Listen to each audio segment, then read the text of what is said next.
Ben oui, l'affaire est publique, nouvelle du SPAL. Une fois par mois, on parle à nos amis du service de police de l'agglomération de Longueuil. Alors, ben, ce matin, Mélanie Mercil, qu'on connaît évidemment, qui est aux communications du SPAL. Bonjour, Mélanie Mercil, agente Mercil. Bonjour, M. Gaudreau. Merci d'être là. Et puis, un invité à vos côtés, Simon Terrien, qui est préposé aux télécommunications. Bonjour, Simon. Bonjour, M. Gaudreau. Merci d'avoir accepté notre invitation. Donc, ben, on parle d'un métier méconnu, agente Mercil. Je pourrais pas dire méconnu. Oui. Mais c'est vrai qu'il y a plusieurs... C'est la personne qui répond au téléphone. Exactement. Ils sont vraiment essentiels là, au métier de policier. C'est eux qui nous aident à avoir tous les détails, quand on va sur un appel, de nous diriger. Et puis, Donc, ils savent quelles questions poser. Exactement. Ils sont plusieurs à faire ce travail-là au SPAL. Je vais laisser M. Terrien répondre qui connaît son groupe, qui connaît ces son questions-là. Simon Terrien, d'abord, merci. Bienvenue chez nous. Vous êtes plusieurs à faire cette En fait, ce travail-là. on est environ une soixantaine de répartiteurs. Quand donc, même. on est une bonne équipe, effectivement. Vous travaillez tous ensemble ou vous êtes répartis On sur est le répartis, territoire? dans le fond, sur 5 différentes équipes pour pouvoir couvrir l'ensemble des quarts de travail. Et typiquement, sur un quart de travail, on sera une dizaine de personnes. Et à certains moments de la journée, ça peut être variable pour, évidemment, les opérations et tout ça, mais environ une dizaine de personnes à la fois. Ça fait 13 ans que vous faites ce travail. 13 ans, donc depuis 2012, j'occupe cet emploi-là. Et puis, la particularité de cet emploi-là, c'est qu'il est peu routinier, en général. Lorsqu'on débute un quart de travail, on ne sait jamais qu'est-ce qui nous attend. J'imagine qu'il y a des tonnes d'anecdotes dont vous pourriez parler, puis que vous ne pouvez pas parler, j'imagine, non plus? Effectivement, c'est-à-dire qu'on se doit effectivement de garder un secret professionnel, si on veut, dans le fond, effectivement, dans cet emploi-là. Mais effectivement, on ne sait jamais ce qui nous attend lorsqu'on débute un quart de travail. Et puis, c'est un travail où il y a un bon challenge parce qu'on sort de notre zone de confort parfois. On va être confronté à des situations, on va analyser plusieurs paramètres rapidement, on va devoir prendre une décision rapidement sur comment on va analyser l'appel, comment on va le traiter. On résume l'affaire aussi. Tout à fait. Ça s'apprend, c'est un métier qui il y a des formations pour ça? Tout à fait. Donc, la formation se fait principalement chez nous, au SPAL, directement. C'est une formation qui dure environ 3 semaines. Et par la suite, le répartiteur va commencer une fonction de prise d'appel. OK. Donc, en tutorat avec un répartiteur d'expérience et par la suite va voler ses propres ailes par la suite. Donc, j'imagine que vous, votre organisation de pensée, puis ça doit être comme ça pour tous vos collègues, c'est le téléphone sonne, bon, je vais tout de suite direct au but, je vais aux vraies questions, puis je dois résumer très rapidement. Là. Il y a une façon d'attaquer la chose. Tout à fait. C'est sûr qu'à la base, on veut savoir le lieu de l'intervention, ça c'est primordial, c'est notre première clé, vraiment, où ça se passe. Et par la suite, c'est en quelques lignes sur une carte d'appel qu'on doit faire pour nos policiers, résumer la situation de façon la plus précise possible. Donc, on doit être concis. On doit, dans le fond, créer la meilleure photographie possible de la situation pour nos policiers qui sont en route. Dans le cas d'un appel d'urgence, on sait que les patrouilleurs parfois vont conduire à haute vitesse, ils vont être concentrés sur la route. Nous, on doit leur donner vraiment le portrait de la situation précis pour qu'ils savent le plus possible ils s'en vont sur quel événement. C'est une grande responsabilité quand même. Absolument. On est un peu leurs anges gardiens, d'une certaine façon. On tente vraiment d'assurer leur sécurité, effectivement, en leur décrivant la situation, mais parfois en leur donnant des détails sur l'adresse, les historiques des appels, les choses comme ça. Donc, on leur fait le portrait là, pour que leur sécurité soit le plus assurée possible. Combien d'appels on peut recevoir par jour? Alors, là, ça veut dire moyenne, quoi, ça? on est environ à 448 appels par jour en moyenne, dont 271 sont répartis aux policiers. Donc, il faut comprendre qu'il y a des appels qu'on va basculer à alerte santé, par exemple, pour des problèmes médicaux, et d'autres appels pompiers, par exemple. Oui, tout à fait. Je m'est déjà arrivé que je rentre au travail ici, il y avait un fil électrique qui pendouillait devant la station. J'ai appelé. 911, c'était à 5 heures du matin, c'était l'affaire à faire et se sont pointés des pompiers pour venir voir. Tout à fait, tout à fait. Donc, on va vraiment répartir au bon service, si on veut. Et il y a un aspect variable aussi, parce que des journées, on est très, très occupé. Par exemple, une journée où il y a des conditions météorologiques particulières, bien, ce nombre d'appels-là peut doubler, voire tripler. Ah oui? Donc, parfois, il y a des journées extrêmement occupées. Donc, l'appel le plus fréquent, Simon, ce serait quoi? Je dirais les personnes malades qu'on appelle. Donc, les personnes malades, c'est des gens qu'on va, par exemple, référer à Alerte Santé. Quelqu'un qui se sent pas bien. Qui se sent pas bien. Va parfois appeler au 911. Tout à fait. Mais étant donné qu'il y a des répartiteurs médicaux qui sont formés à Alerte Santé, on va les basculer vers ce service-là. Et dépendamment de la situation, les policiers pourraient intervenir. Je donne un exemple. Une dame nous appelle, une dame âgée, son mari ne respire plus. Donc, à ce moment-là, chaque seconde compte. On la met en lien avec Alerte Santé pour que des manœuvres soient débutées. Mais également, nos policiers sont en route parce qu'ils possèdent un défibrillateur dans leur véhicule. Donc, on va aller en assistance aux ambulanciers pour tenter là, de porter soin à la personne et de l'amener le plus vite possible à l'hôpital. Il faut un sang-froid pour faire ça. Il faut avoir un sain détachement, je dirais. Il faut vraiment se dire... Un sain détachement. Allez-y, Ouais. je vais vous entendre là-dessus. Dans le fond, c'est de se dire, moi, mon rôle, je suis une courroie de transmission. Je suis un lien. Je suis la porte d'entrée, bien entendu, des citoyens pour le 911, mais je dois garder un détachement. Pas d'implication émotive. Le moins possible. Oui, OK. D'une part- Comme les gens qui travaillent en santé, comme les policiers et policières également, Tout qui à fait. doivent, pour agir, être en mesure de prendre un peu de recul. Définitivement. Un peu ça. Définitivement, pour pouvoir d'abord traiter l'appel le plus précisément possible. Donc, ça, c'est l'objectif Ouais. premier. Et évidemment, se préserver aussi en tant Oui. qu'individu pour ne pas garder trop de charge à l'intérieur de soi. Bien, ça, c'est Et, très payant dans une entrevue à la radio, mais Tout à fait. ça veut dire quoi, réalistement, quand il arrive quelque chose de vraiment grave, Je pense- sans aller dans les détails, Tout à comment fait. vous vivez ça après coup? C'est de le verbaliser, en fait. C'est de C'est le de le verbaliser. dire. Puis l'employeur est très proactif dans ce sens-là parce que si jamais il y a un appel vraiment difficile, On débriefe. on va débriefer, on va se sortir du poste quelques minutes au besoin, on va prendre une pause, on va verbaliser et ça va nous permettre de mettre ça en perspective. Puis, à la fin du quart de travail, de le laisser aller comme il se doit le plus possible. Donc, on a des bons protocoles à cet égard-là pour justement ne pas garder une charge trop dommageable, si on veut. Ouais, Ils ont ouais. même une salle là, qui est privée à cet effet-là pour décompresser avec des sofas. OK. Puis les chefs d'équipe sont là. Chose pour, que vous avez, vous, policiers aussi, j'imagine? On a une cafétéria avec des sofas, oui. Mais vous pouvez parler. C'est Exactement, important. on a aussi les Autrefois, psychologues. on disait hey, je dis pas un mot puis ça va passer, mais c'est pas de même que ça marche. Hein. Non, exactement. Il faut vraiment en parler. Puis c'est pour ça que depuis quelques années, on a quelques psychologues là, qui sont disponibles pour nous, pour en parler. Et puis, on peut en parler aussi à nos supérieurs. Vous aussi, effectivement, pour j'imagine, décompresser. Simon, vous avez des psychologues à vos côtés. Tout Si à fait, jamais il y a des absolument. choses épouvantables qui arrivent. Absolument. L'employeur fait en sorte que nous ayons accès à des services d'aide psychologique au besoin. Et maintenant, plus que jamais, comme Mélanie l'a dit, c'est un sujet qui est plus ouvert, qui est plus considéré aussi également par l'employeur. Donc ça, c'est vraiment important. En 13 ans, avez-vous vu un changement à cet égard-là, l'accompagnement ou dès le départ? Définitivement, oui. OK. Je dirais que dans les dernières années, il y a eu une prise de conscience, je pense, à cet égard-là.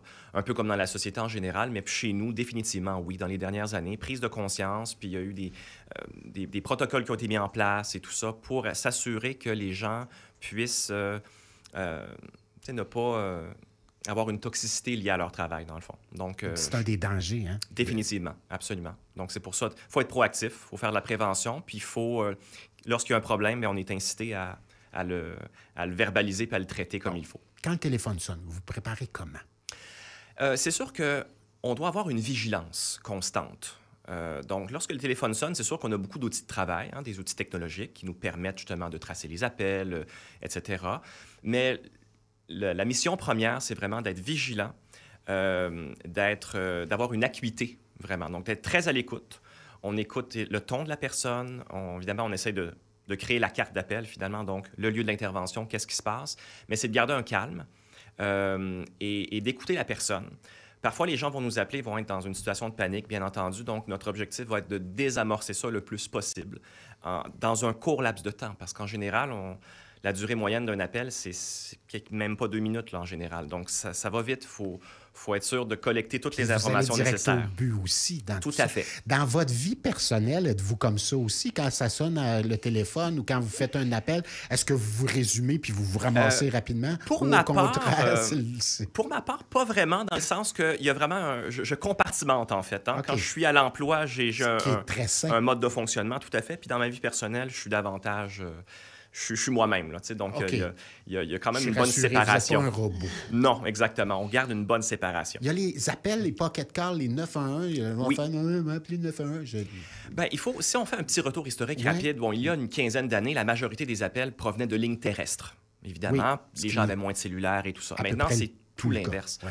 C'est tout l'inverse. C'est plus de 80 qui sont des appels qui proviennent d'un téléphone cellulaire. Donc, les pocket calls, malheureusement, c'est un désavantage. C'est un fléau Ah oui? parce que c'est beaucoup d'appels sur une journée.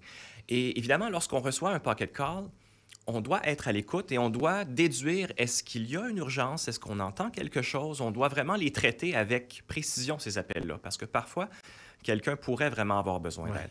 Mais sur le volume d'appels, la grande majorité de ces appels-là, c'est des gens qui ont le téléphone dans leur poche ou qui ont une montre intelligente qui a un détecteur de mouvement. Hein, et ils vont recevoir un appel comme quoi la personne a eu un accident et tout ça. Donc, on doit la rappeler, savoir est-ce que... Vous rappelez immédiatement s'il n'y a rien après l'appel? C'est-à-dire que si on voit que c'est une notion d'accident là, avec les montres technologiques, bien, on va rappeler pour s'assurer que la personne va bien et tout ça.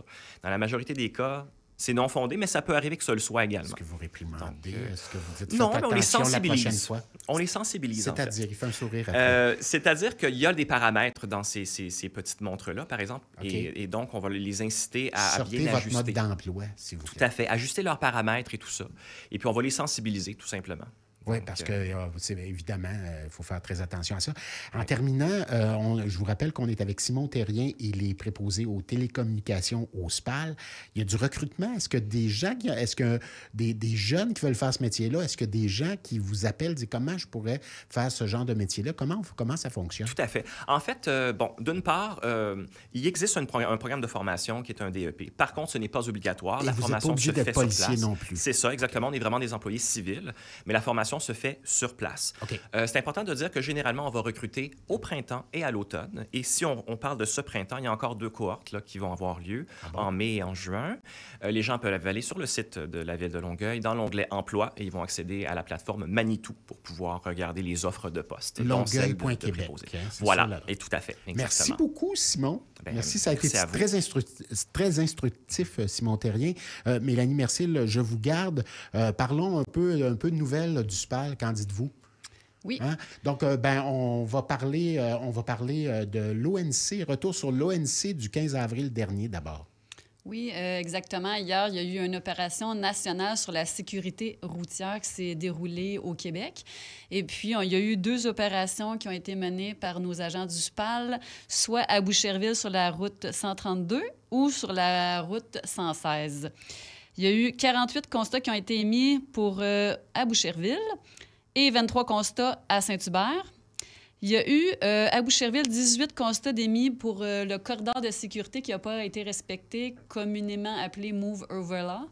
Okay. Et puis, il y en a eu 6 d'émis pour le même type d'infraction sur la 116. Alors, on peut dire que les gens le respectent quand même, mais il y a encore du travail à faire. Fait qu'on rappelle aux gens... De l'éducation. Exactement. On rappelle aux gens que quand ils ont un véhicule d'urgence, soit un policier, une dépanneuse, un camion d'incendie, et qu'il y a les gyrophares allumés, eh bien, on ralentit, on s'assure qu'il n'y a aucun danger, et puis on change de voie dans la mesure du possible. Oui, effectivement. On le voit de plus en plus. Autrefois, on ne le faisait pas, il me semble. Puis depuis quelques années, les gens le font de plus en plus, là.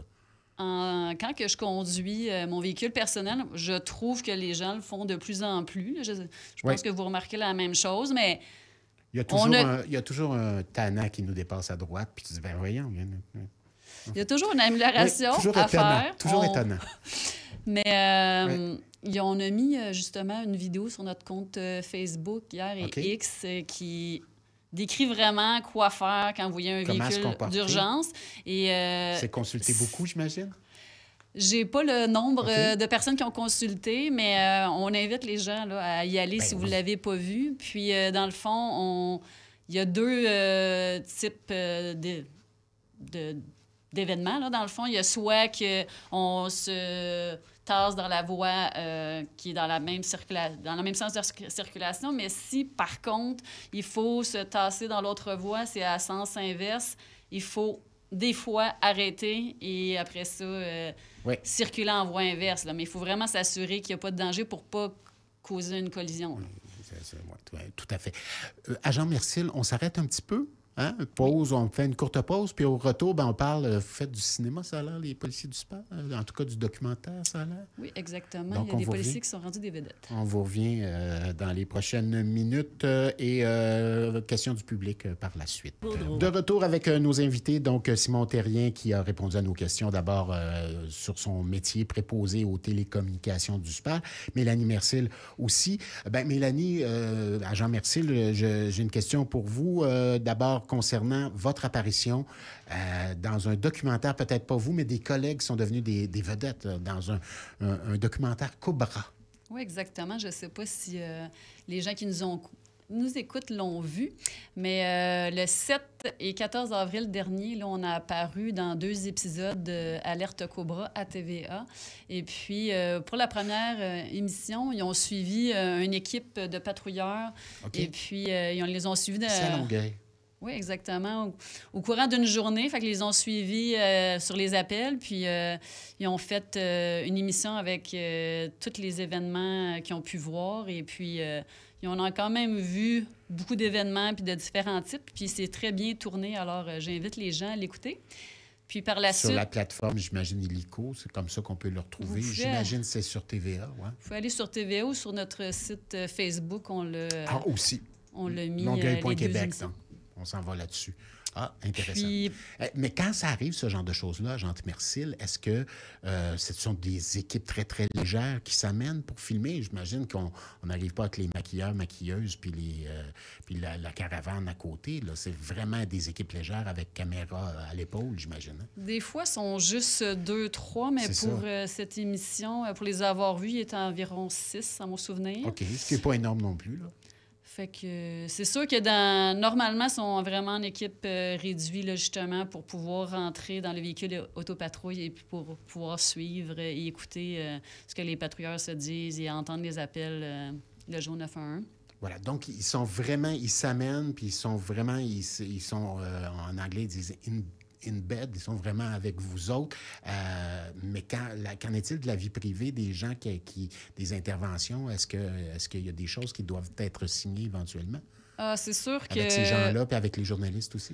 quand il y a une équipe de tournage qui viennent, ils vont tous brouiller là, les visages ça, qui ne OK. doivent pas être montrés. Aussi, À votre demande ou c'est d'office, on le fait? c'est à notre demande, mais les TVA et les autres médias, là, ils savent qu'ils ne peuvent pas montrer certaines informations. Ouais, parce là, qu'eux-mêmes dont, peuvent s'exposer à des poursuites aussi. Là. exactement. Donc, mettons,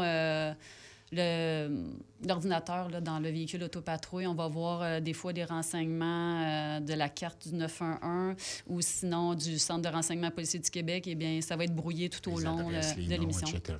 Donc, on regarde ça. Donc, ça s'appelle Cobra, tout simplement. Donc, le projet Salut aussi. Ah non, ça, on va en reparler une autre fois. C'est vrai, je vois apparaître ça Dans aussi, 3 semaines, on s'en C'est reparle. vrai, on sait. J'ai pas écouté le plan de match. Bon, agent Mercil, des questions du public. Je vous rappelle qu'il est possible pour vous qui nous écoutez 438-500-1033, 438-500-1033, de nous texter des questions pour pas cette chronique-ci, évidemment, la prochaine dans un mois. Alors, ce sont vos questions. Alors, j'y vais, je me lance. Une première question, agent Mercil, vous Oui, êtes prêt? allez-y. Alors, il y a combien de détectives au SPAL? Ça, c'est une première question. Deuxième sous-question, je vous les pose toutes ensemble, puis vous pourrez me répondre. Travaillent-ils comme à la télé ou dans des romans? Ont-ils des limites de temps pour boucler leurs enquêtes? La réponse. J'y vais. Il y a donc environ une centaine de sergents détectives au SPAL, puis il va en avoir une dizaine de plus qui vont arriver cet été pour se joindre à notre équipe, OK. pour répondre aux nombreux dossiers que Ils sont nous beaucoup recevons. quand même, je suis dans le cadre- étonné.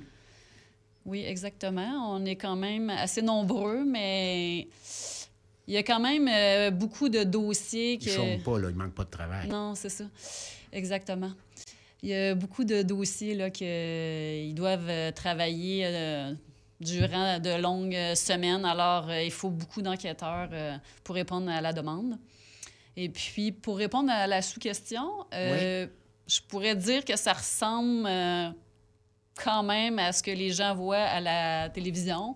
Par contre, c'est sûr que c'est romancé. Puis si... Parce qu'il y a des enquêtes qui peuvent s'étirer sur des mois, voire des années, alors qu'à la télé, souvent, on voit que ça s'arrange dans une semaine. Exactement. Ouais, Par j'imagine. exemple, le cas de Sharon Pryor, là, ça a duré une 50aine d'années. Oui. Il y a d'autres Effectivement. cold cases comme ça là, ils demandent des enquêtes de plusieurs années.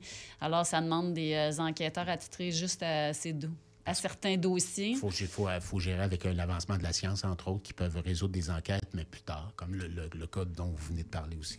Exactement. Peut-être que dans les prochaines années, justement, on va venir vous parler en ondes qu'on a résolu un autre cold case et on serait très satisfait de cela. Puis, pour le nombre... Pour boucler les enquêtes, oui.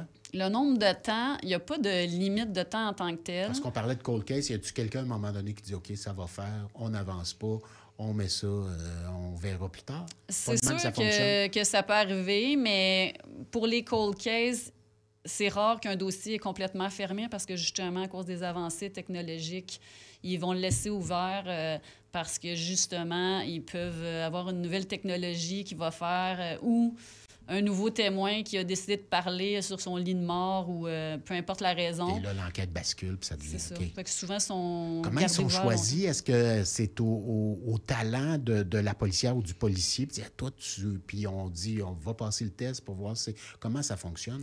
Comment on devient détective? On est policier d'abord, j'imagine.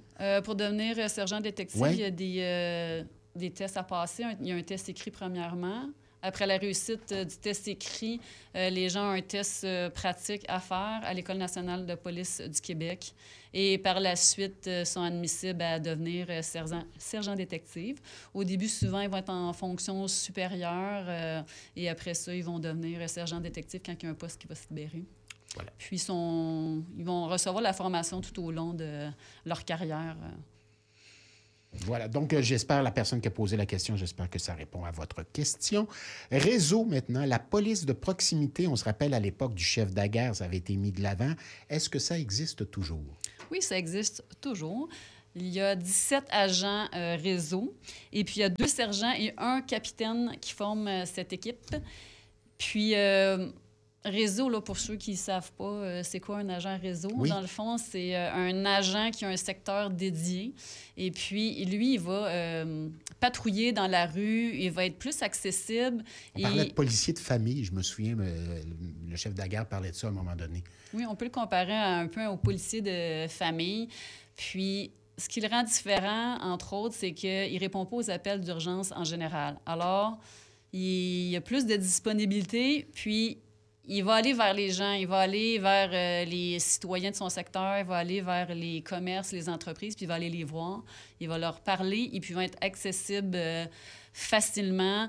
Puis on invite les gens là, qui ne savent pas c'est qui leur agent réseau à aller sur le site de la Ville de Longueuil, dans la section service de police de l'agglomération de Longueuil, aller voir la carte interactive, puis vous pouvez voir dans votre secteur c'est qui, avec une photo de votre agent réseau et ses coordonnées. Fait que c'est vraiment... Partout dans l'agglo ou principalement à Longueuil, concentré? C'est vraiment au travers de l'agglomération de Comme Longueuil. moi, à Saint-Bruno, j'aurais un réseau pas loin de chez nous. J'aurais peut-être un policier réseau. Oui, il faut aller voir la Ben carte voyons interactive, voir On c'est en qui apprend votre tous les jours. agent réseau. Donc, 17 agents, 2 sergents, 1 capitaine, réseau existe toujours. Oui. Dernière question du public. Les bicyclettes retrouvées sont-elles encore vendues lors d'un encan à Jean-Mercier?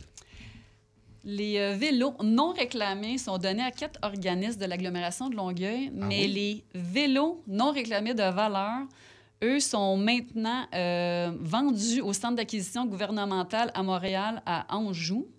Et puis, les citoyens peuvent aller sur le site Internet et voir c'est quand la prochaine encan. Il n'y a pas de date fixe, c'est vraiment le nombre d'items qu'ils ont à vendre qui fait que... Il existe un lieu à Montréal où les vélos de valeur sont envoyés. J'imagine qu'il y en a un autre à Québec et dans d'autres régions aussi. Oui. OK, il existe un... OK. Exactement. C'est intéressant quand même, je savais Alors, pas.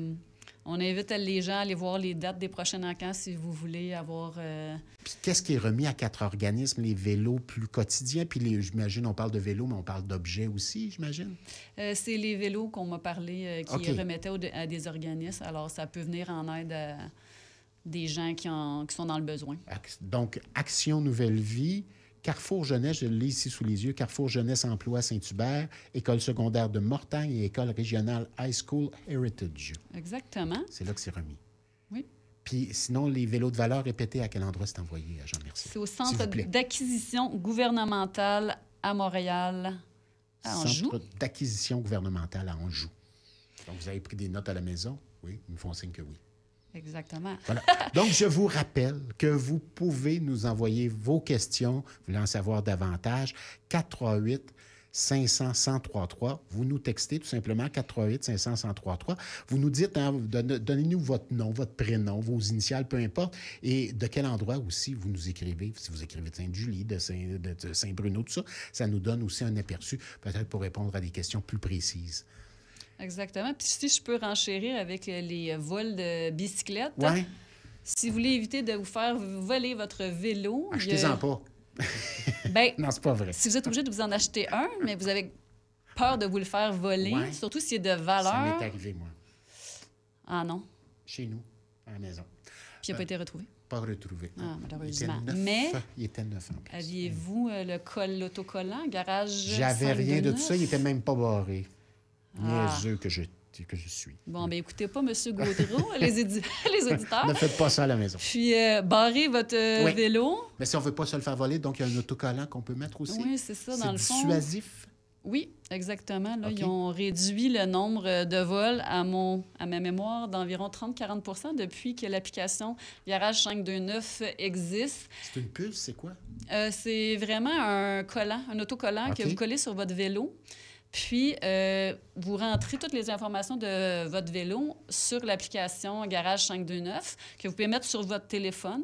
Puis, si jamais vous êtes fait voler votre vélo, bien, vous avez toute la description de votre vélo avec une photo. Alors, c'est plus facile pour le policier Je dis, hey, c'est un vélo volé, ça. de pouvoir le retrouver. Puis, en plus, vous pouvez l'inscrire comme volé. Alors, aussi, si vous voyez un vélo que vous pensez que peut-être qu'il est volé, vous allez sur l'application puis vous voyez tous les vélos qui ont été volés. OK. Alors, Puis on appelle Simon Terrien pour dire, hey, j'ai Absolument. trouvé un vélo volé.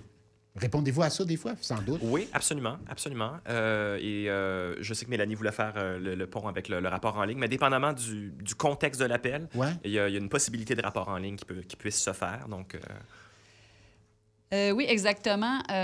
Pour les gens là, qui n'étaient pas au courant, dans le fond, c'est nouveau depuis quelques mois Oui. que vous pouvez faire un rapport Un en ligne pour certains crimes. Il y en a 4. Méfaits de 5 000 et moins. Méfaits 5 000 et moins sur un véhicule. Vol de 5 000 et moins, mais il ne faut pas que ça soit avec une introduction par effraction. Et puis un vol dans un véhicule, par exemple, des objets comme OK. un ordinateur. par Donc, on peut aller en ligne pour le faire. C'est plus rapide, j'imagine, puis on n'est pas obligé d'attendre la visite du policier nécessairement. Oui, exactement. Vous pouvez le faire quand vous voulez. C'est ouvert 24 heures sur 24. Vous n'avez pas besoin de vous déplacer. Et puis, ça va un petit peu plus vite. Alors, vous avez juste à aller sur le site de la Ville de Longueuil, dans la section services de police de l'agglomération Longueuil. Et puis, il y a un onglet rapport de police en ligne. Vous cliquez dessus. Et c'est vraiment clairement indiqué comment faire. Il y a 2 vidéos qui ont été produites, dont une que je suis comédienne dedans. Ah oui? Et, oui, vous pouvez aller voir ça. OK. Et puis, si jamais c'est pas clair encore, eh bien, vous appelez au 911 et M. Terrien et ses collègues vont se faire un plaisir de vous aider. on va vous guider. Ben voilà. Ben merci de votre visite, tous deux. Donc, agente Mélanie Mercil et puis Simon Terrien. On sort bonne chance, bonne continuation. Ben, merci infiniment. Merci de nous avoir reçus. En ce qui vous concerne. Vous qui nous écoutez, ben je pars en congé pour quelques jours. Ce sera demain Dave Armeau qui prendra le relais. Puis il n'y a pas d'émission au lendemain de Pâques. Donc, on se retrouve le 22. Je vous rappelle qu'il y aura débat dans Charlemagne le 22 dès 9h. À une prochaine à vous deux. Merci d'avoir été là, vous qui nous écoutez. Bye tout le monde. Merci à vous.